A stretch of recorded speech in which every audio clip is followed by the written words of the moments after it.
O silêncio está cantando uma canção de amor e paz. O silêncio está rezando uma oração por seu irmão. Muita gente vive sem amor e tem solidão, mas aqui nesta casa do Senhor, solidão não existe não, solidão não existe não.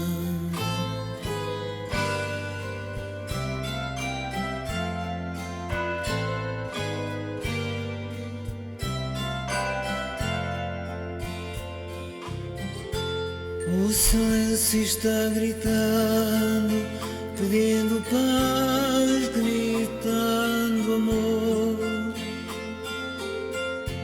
O silêncio está falando, põe teu amor no teu Senhor. Muita gente vive sem amor e tem solidão, mas aqui nesta casa do Senhor, solidão não existe não, solidão não existe não, solidão não existe não.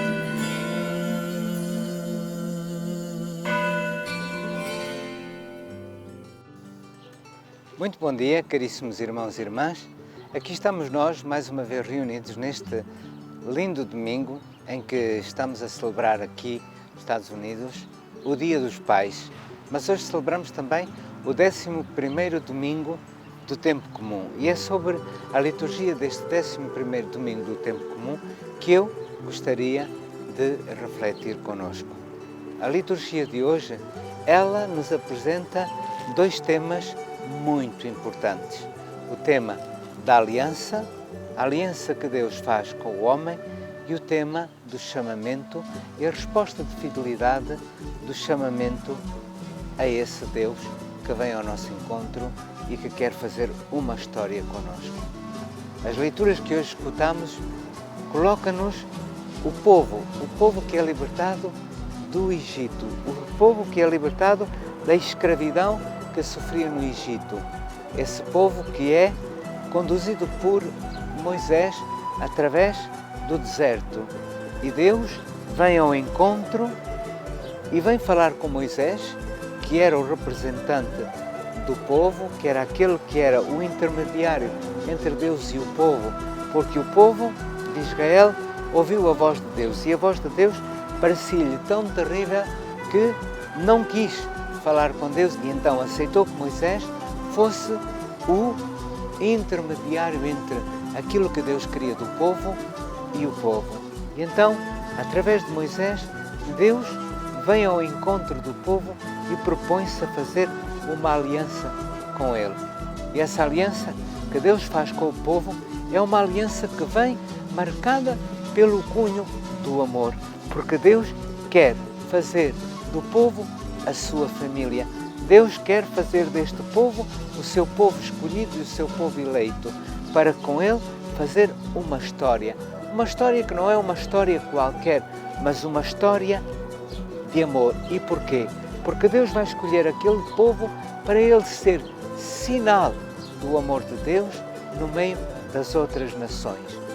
Este povo é convidado por Deus a viver numa aliança em que Deus vai manifestar a sua palavra, em que Deus vai manifestar a sua vontade. E Deus apenas pede uma resposta de fidelidade. Deus toma a iniciativa de vir ao encontro, assim como Deus faz hoje com cada um de nós. É sempre Deus que toma a iniciativa de vir ao nosso encontro. e é sempre Deus que quer fazer uma história de amor conosco.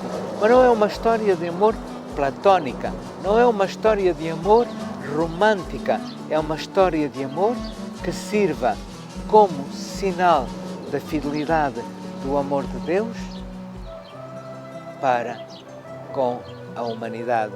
A humanidade que Deus resgatou, remiu e salvou em Jesus Cristo. É por isso que, na sequência desta aliança, Deus vai fazer uma história que é uma história de salvação, que toma este aspecto na aliança do Sinai, na aliança que Deus faz com o povo através de Moisés, no Monte Sinai ou na planície do Sinai, e dá-lhe uma lei, dá-lhe uma orientação para que o povo, que até ali vivia e tinha os costumes dos povos, concretamente do povo egito com quem vivia, é uma aliança em que Deus dá uma norma, dá uma lei conhecida como aquilo que nós chamamos os 10 mandamentos.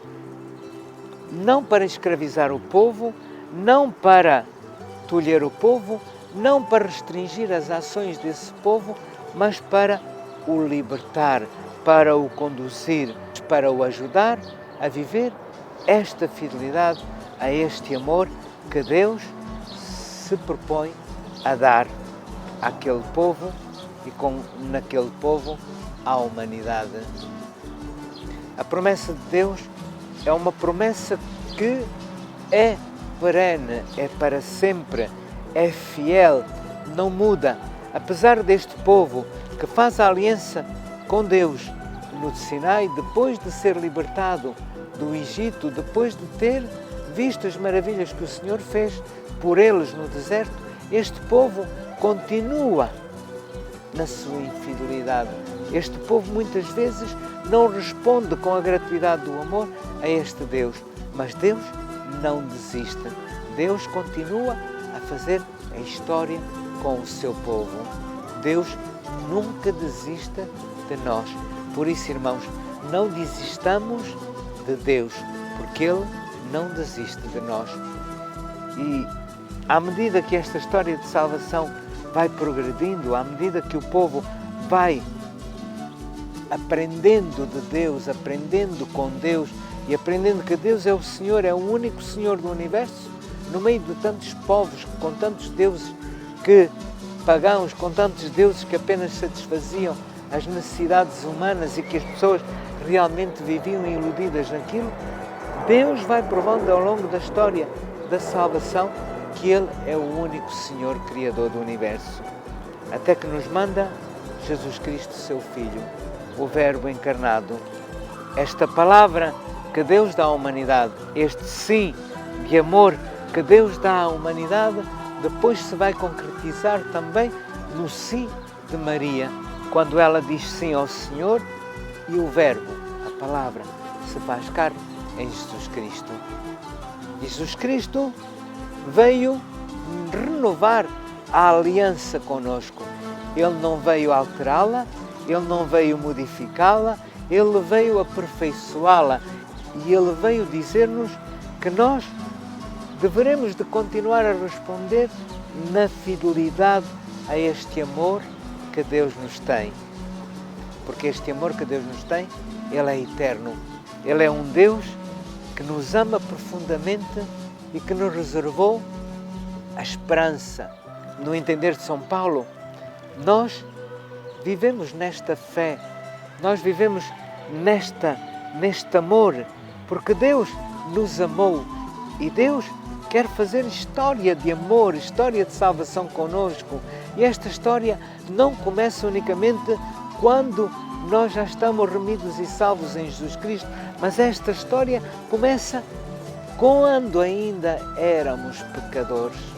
E nos conhece de tal maneira, e nos conhece tão profundamente, que nunca nos abandona, porque Ele está presente no nosso coração. A morada de Deus é o nosso coração. E por isso, ainda segundo a ideia de São Paulo, nós vivemos nesta esperança, nós vivemos neste esperar contínuo de que a promessa de Deus se realiza na nossa vida. O Evangelho apresenta-nos o chamamento dos discípulos. O Evangelho nos apresenta que Deus, mais uma vez, toma a iniciativa através de Jesus Cristo, seu Filho, e chama os 12. E chama os 12 para quê? Para continuar esta missão. Ele confia, mais uma vez, à infidelidade dos homens, o desejo de que o homem se volte para Deus e seja fiel. E que na fraqueza humana, a realidade do Evangelho se torne possível. Os 12, que representam as 12 tribos de Israel, que representam toda a humanidade, todo aquele povo que aceita Deus no seu coração, tem esta missão de continuar a evangelizar, a trazer esta mensagem de boa nova, de misericórdia, de perdão, de amor para todo aquele que ainda não conhece Jesus. O convite que é feito ao povo de Israel, as palavras de São Paulo e também o Evangelho no chamamento dos 12 discípulos são para nós. São para nós também hoje, caríssimos irmãos.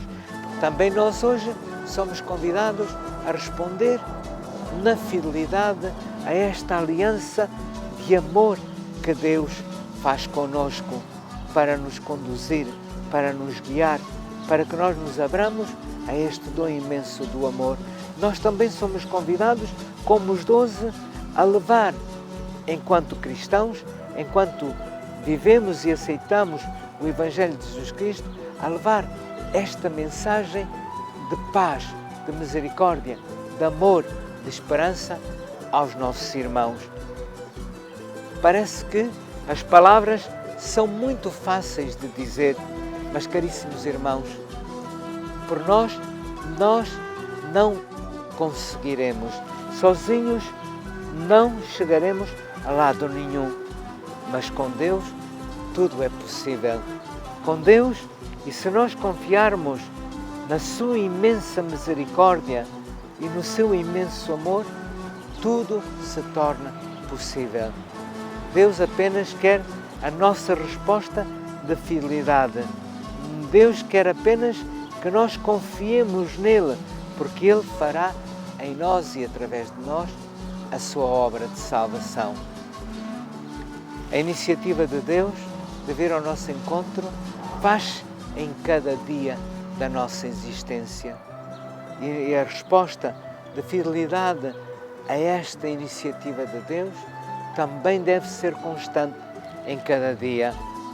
Caríssimos irmãos, não há receitas para isto. A única receita possível é escutar a palavra do Senhor, abrir-nos à graça que Ele nos quer dar através desta palavra, pela ação do Espírito Santo, e agir em conformidade na fidelidade a este amor. Recordo aqui, antes de terminar o meu programa, que talvez a prescrição mais eficaz para isto é fazer aquilo que Jesus nos mandou na última ceia. Amai-vos uns aos outros, como eu vos amei. Como diria Santo Agostinho, quem ama não erra. Gostaria de vos recordar mais uma vez que ainda estão abertas as inscrições para a viagem a Israel comemorativa dos 50 anos da paróquia de Nossa Senhora de Fátima em Elizabeth. Como já anunciei várias vezes e o farei ao longo de alguns programas, esta viagem terá a presença do Padre Nuno e do Padre Ézio, possivelmente outras surpresas, e é organizada pela Francines Travel, uma ótima organização. Como já vos referi outras vezes, eu já participei numa viagem deste género e fiquei bastante satisfeito com a oportunidade da vivência espiritual que nos foi proporcionada. Por isso, caríssimos irmãos, se ainda não se inscreveram, se está disponível e se têm vontade de viver com alegria esta experiência, inscreva-se. As inscrições ainda estão abertas. Aí no cartaz, está aí ao lado, estão os contactos que vocês podem tirar. Só me resta desejar-vos a continuidade de um bom domingo do Dia dos Pais e esperar por vós aqui na próxima semana. Até para a semana, se Deus quiser, com um enorme abraço de paz e bem.